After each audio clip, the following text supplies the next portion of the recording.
In the silent stretch of deep space, a fleet of warships gathered around a creature unlike anything seen before.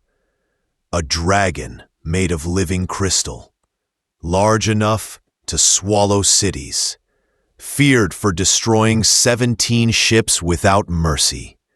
Yet, when the humans came face to face with it, the monster did not strike. It paused, waiting, as if it wanted something far more powerful than war.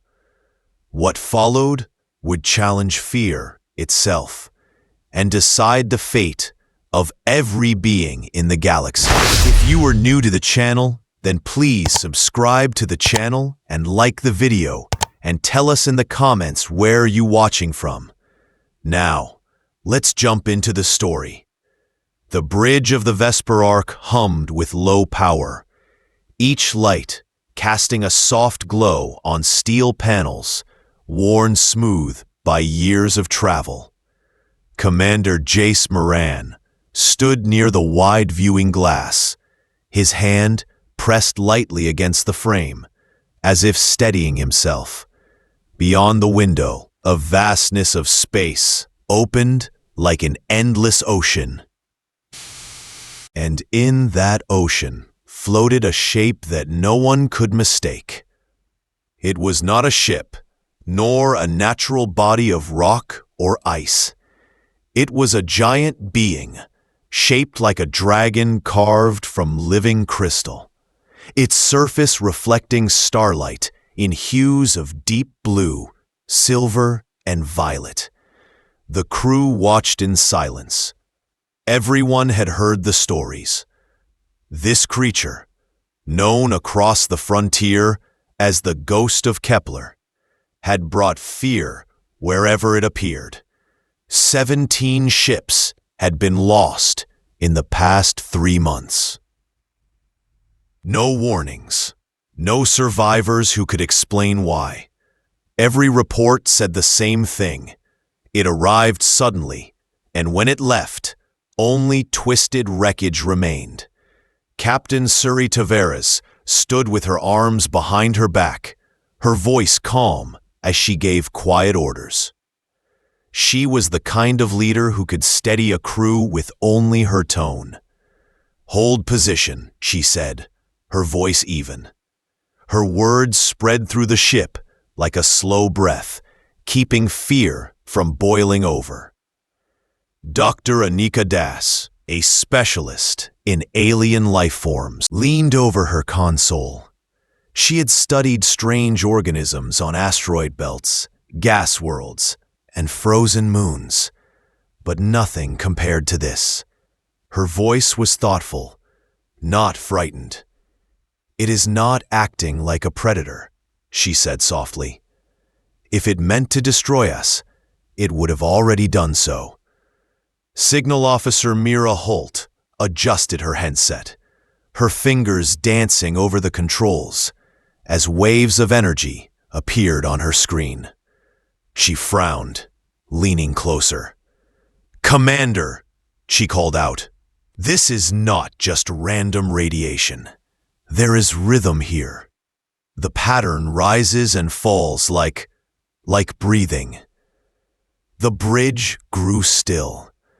Everyone knew what that could mean.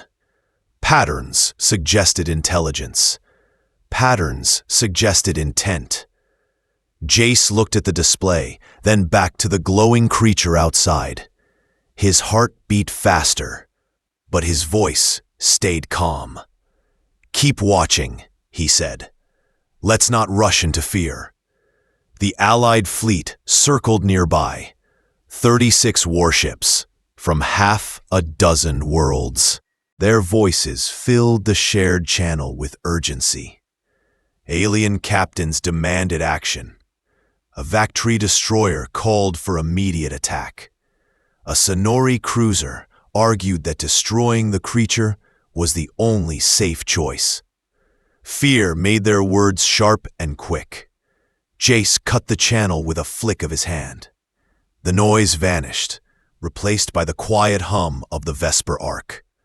He looked again at the being outside.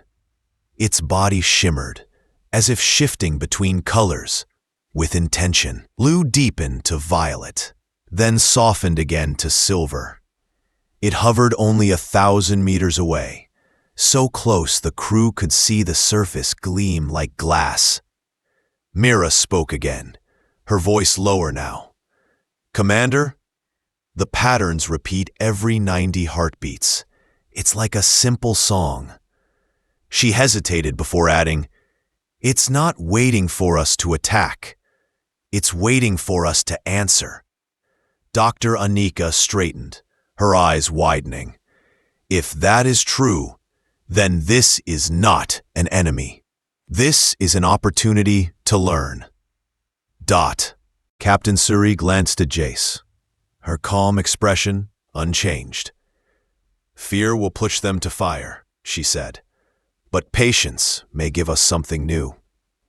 Outside, the massive crystal dragon shifted once more, its movements slow and deliberate, as though it were trying to show restraint. It glowed brighter for a moment, then dimmed, holding still as if pausing for permission. The Coalition channel flickered back on. "Commander Moran," the chair's voice echoed, "you have 3 minutes before we initiate a coordinated strike. Prepare your ship." Jace's jaw tightened. He understood the weight of fear. 17 ships destroyed meant countless lives lost. Every captain wanted justice, but justice built on misunderstanding could become disaster. He took a slow breath. He turned to Mira. "Record the rhythm. Send a soft reply, something that mirrors its pattern without aggression." Mira nodded. Her hands moved quickly over her console, sending out a low signal, shaped like the creature's own rhythm. The reply went into space like a small voice calling back across a canyon. The bridge held its breath. The creature brightened, its crystal body glowing with gentle light. The energy patterns shifted in response, aligning with the signal they had sent. The crew gasped as screens lit up with new, sharper waveforms. "It heard us," Mira whispered. Dr. Anika gripped her console tightly. "This is communication. This is real." But before hope could take root, the Coalition voices returned, louder than before. "Attack now!" one captain shouted. "The thing is distracted. We cannot waste this chance." Inside the Vesper Ark, silence pressed heavier than steel. Commander Jace Moran stared through the glass at the giant dragon, its light steady, its movement calm. He thought of every story told about monsters in the dark. Stories that made enemies out of mysteries. "No," he said firmly. "We wait. We listen." The countdown began on the Coalition channel. 2 minutes to strike, then 1. On the bridge, every eye was fixed on the glowing being outside. It held still, patient, as if hoping humans could choose differently. The crew leaned forward, their breaths caught. Suspense filled the air like static before a storm. And in that stillness, between fear and discovery, the fate of everyone hung on a single decision. The bridge settled into a careful quiet, the kind of quiet people make when they're trying not to frighten a wild animal. Commander Jace Moran kept his posture steady, eyes on the living crystal outside the viewing glass. The giant form did not rush away or flare with heat. It hovered in a soft halo, the surface breathing light, like a calm sea at dawn. This was not chaos. This was a waiting room between species. Dr. Anika Das bent over her console and lined the waveforms side by side. The pattern their ship had sent out now returned with a gentle twist as if the creature had listened and decided to speak back. She traced the rise and fall with a fingertip. It looked like simple music on a page, but it felt like a hand reaching across a table. "There is intention here," she said in a low voice made for voiceover. "This is first contact, and the rules are empathy, patience, and clear signals." Signal Officer Mira Holt adjusted her headset and breathed slow. Her job was part science, part listening. She matched her breath to the rhythm on the screen. The lines steadied, then sharpened, as if her calm was easing the connection. "I can feel a pull," she said softly. "Not in my body, but in attention. It is asking us to focus on the bright parts and let the fear drift away." It was simple English, but the meaning reached deep. Captain Suri Tavares paced once, then stopped beside the main display. She knew the coalition could open fire if panic won the vote. But panic was not going to set the tone on her ship. "Record everything. All," she said. "Our duty is to learn before we decide."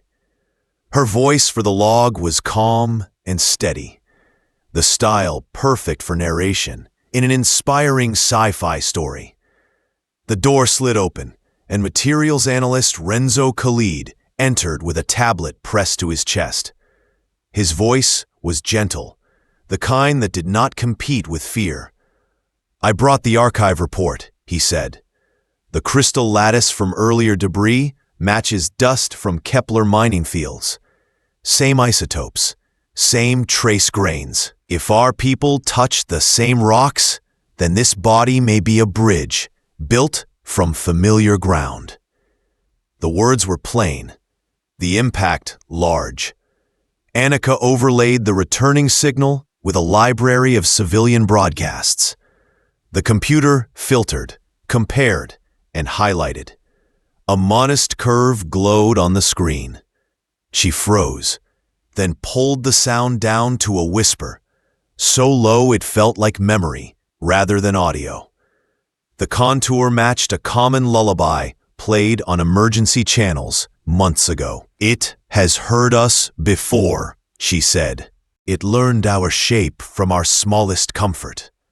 In a space mystery, this was the clue that changed the angle of the light. Mira leaned closer, eyes soft, not afraid.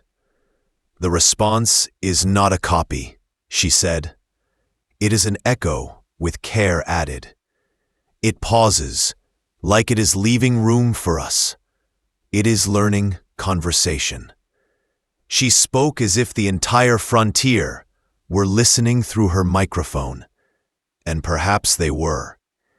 The coalition channel crackled with restless noise, but Captain Suri kept it low.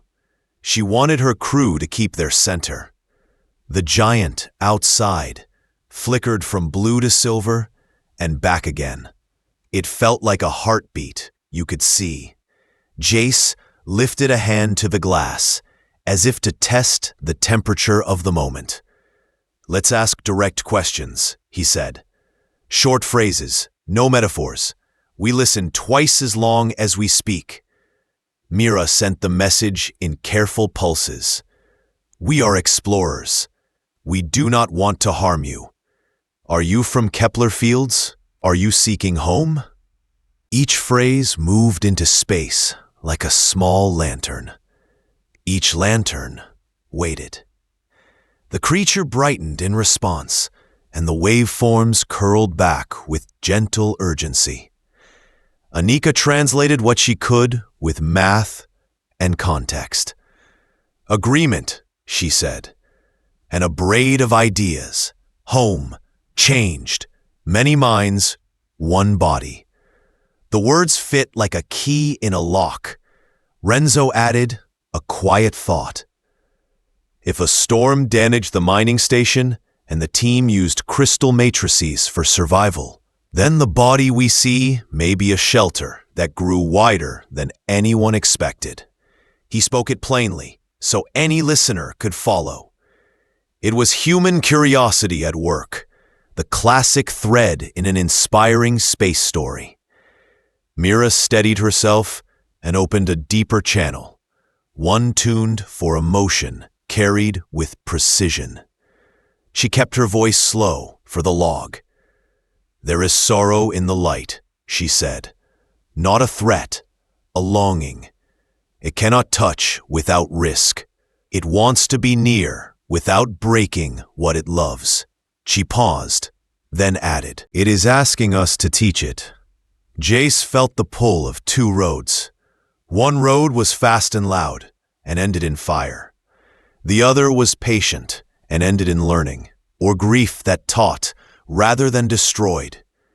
He chose the second road. "We will show you safe distance," he said into the channel.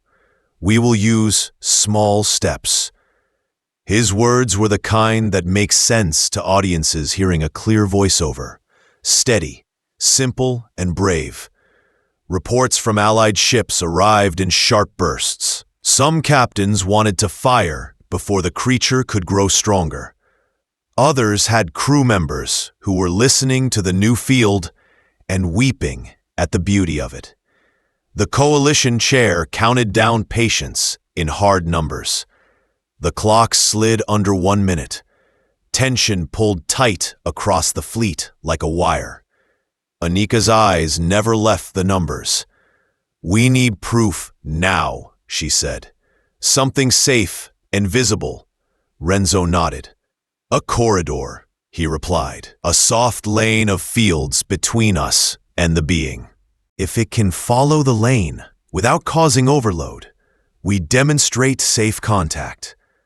It was a practical idea, said in everyday language.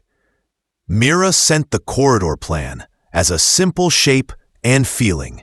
Open door, soft carpet, slow step. The creature shifted, then matched the outline with a glow that looked like agreement. The screens showed energy settling into calmer waves. "It understands," Mira whispered. "It is holding itself small."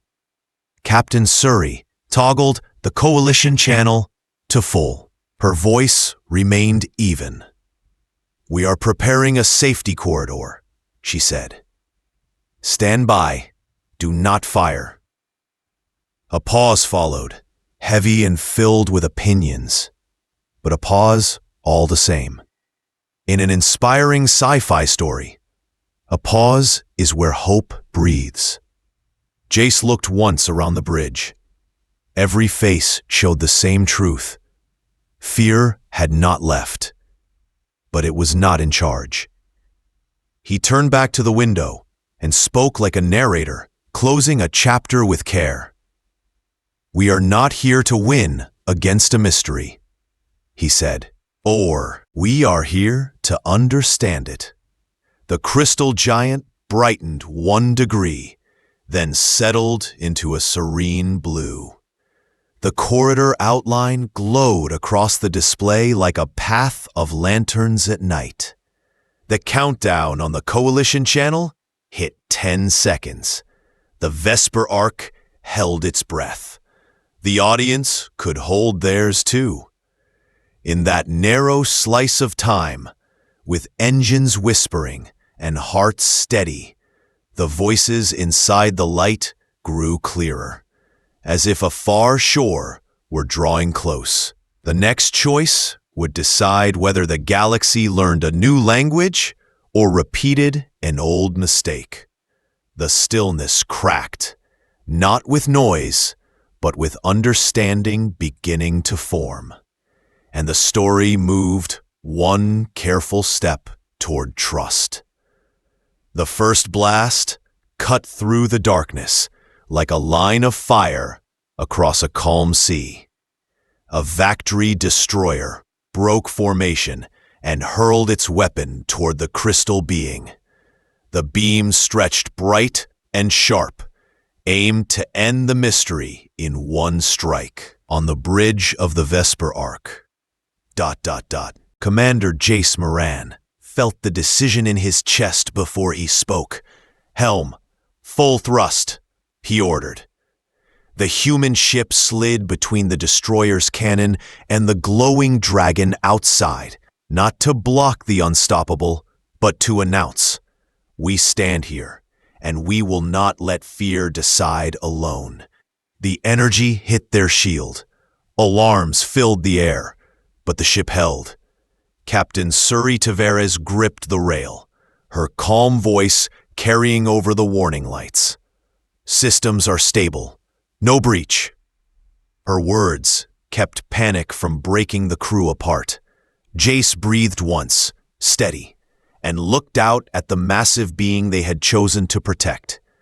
Dr. Anika Das shouted from her station, "Commander, the readings are shifting. It is not responding with aggression. It is pulling its energy inward, like it is frightened."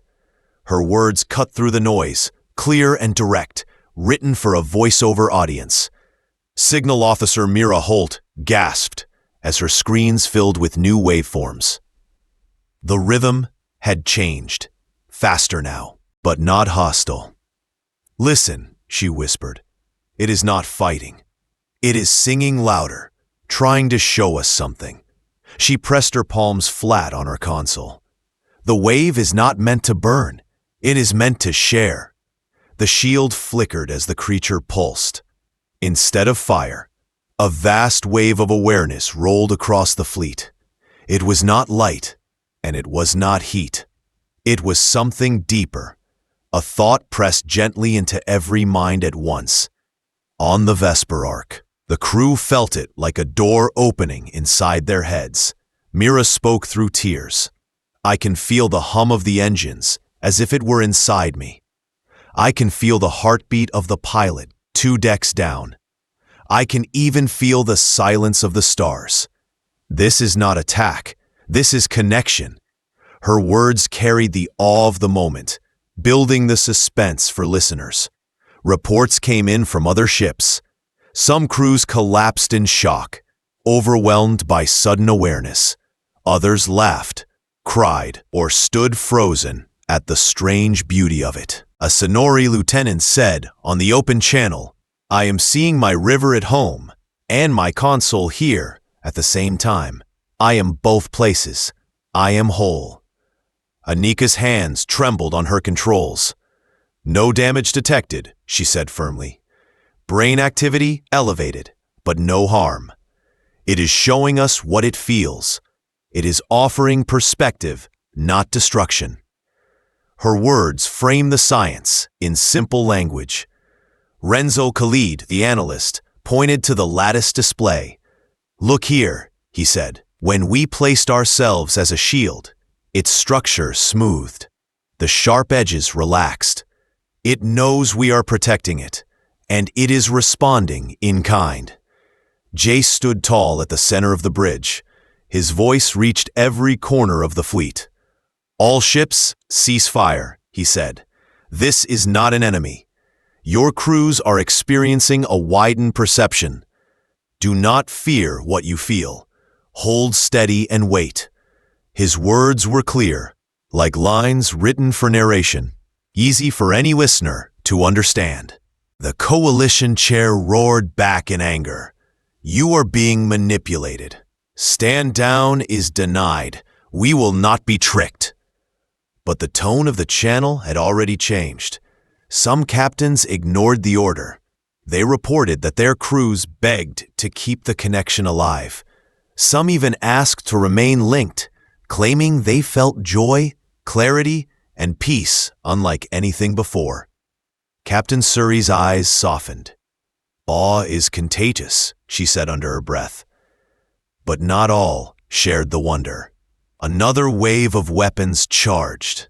Light swelled along the enemy lines, the crystal being brightened in fear, the color shifting to red, sharp and painful.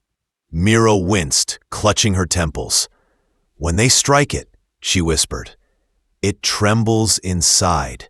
The sorrow turns into rage. It does not want to lose control." Jace knew he had seconds to choose. To retreat meant abandoning what they had just discovered. To fight meant becoming the fear they were trying to escape. Instead, he chose courage. "Keep our ship in F," he said. "Raise visible shields. Let them know we're not moving."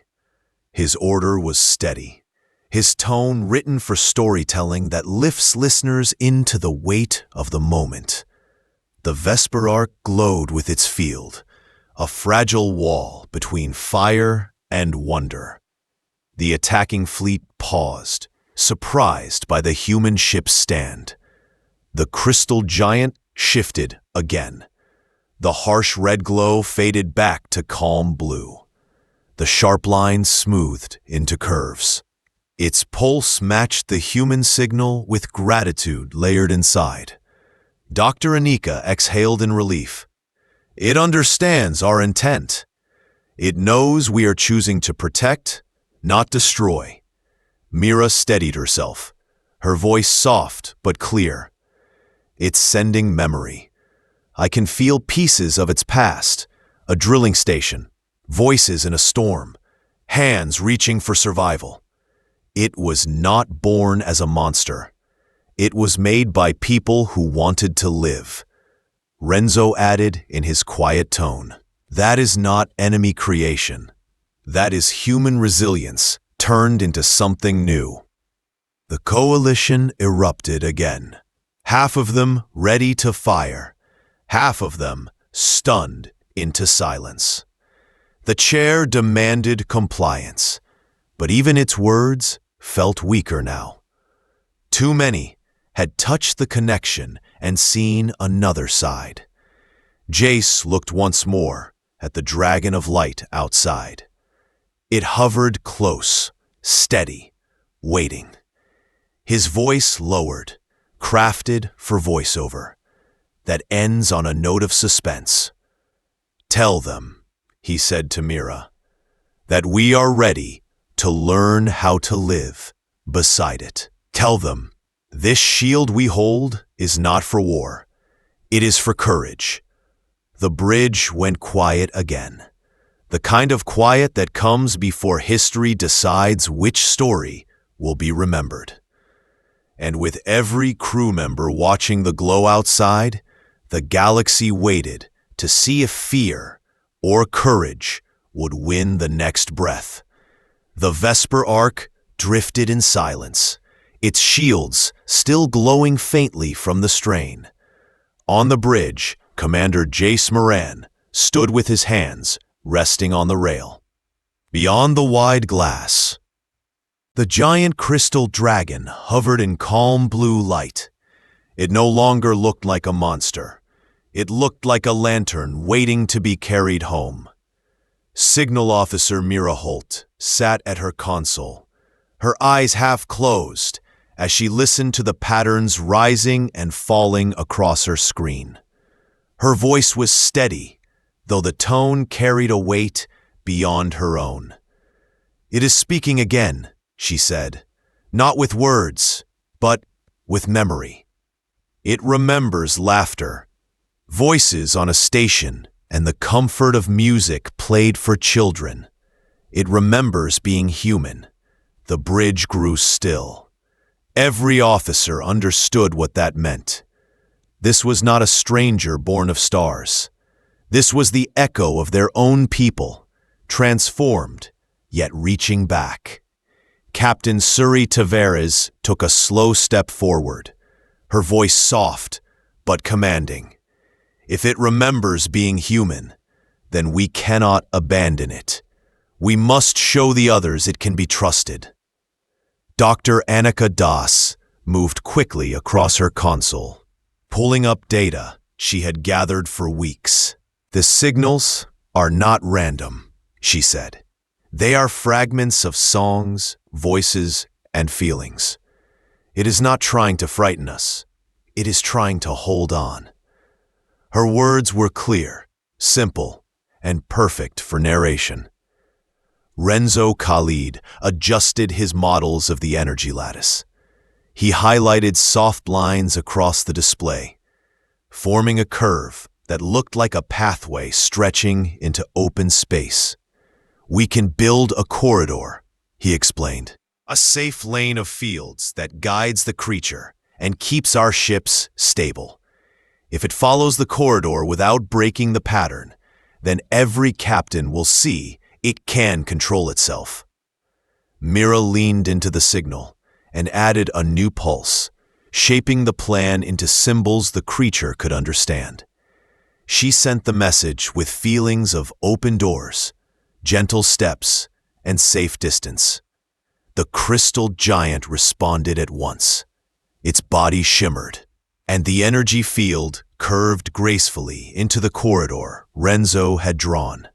The bridge erupted in quiet awe. "It understands," Annika S. Her voice trembling with wonder.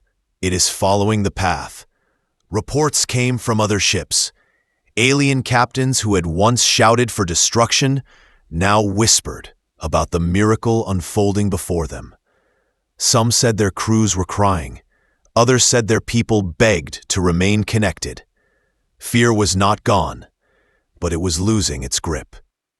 Commander Jace opened the fleet channel, his tone steady, each word chosen for clarity. "All ships, observe. The being has entered the corridor and is holding to the path. It is proving that it can choose restraint. If we destroy it now, we destroy not only a creature, but the last voices of our lost station. This is not weakness. This is courage." The coalition chair's voice came back sharp, demanding action, calling it a trap. But one by one, captains refused to fire.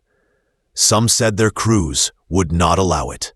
Others said they had felt enough of the chorus to know it carried no malice. The balance of fear was shifting. Mira's voice rose again, layered with the being's tone. "It is asking something simple," she said. "It does not want to be worshipped or feared. It wants to be remembered as people, not as a weapon." She paused, her eyes wet. "It is offering knowledge, star maps, and warnings about storms beyond our reach. It wants to give before it goes." Dr. Annika displayed the maps as they unfurled across the screen. New routes through dangerous space glowed in soft lines. Beside them floated fragments of memory, images of farms sit outside. The crystal dragon shifted within the corridor. Its glow pulsed in rhythm with the Vesper Ark's signal, like two heartbeats aligned. Mira translated the final message. It says, "Thank you." It says, "Do not fear what you may become." And it says, "Goodbye, but not forever." The fleet held silent as the being moved down the corridor, its light fading slowly into the deep dark. No shot was fired. No weapons followed. The galaxy, for one rare moment, chose patience over fear. On the bridge, Commander Jace lowered his head, speaking words that would carry into the record. We stood as a shield, and in return, we were shown a new way to see. We did not win a battle. We won a chance to understand. As the corridor dimmed, the Vesper Ark drifted quietly. The crew stood together, knowing they had witnessed history. The chorus had left, but its gift remained.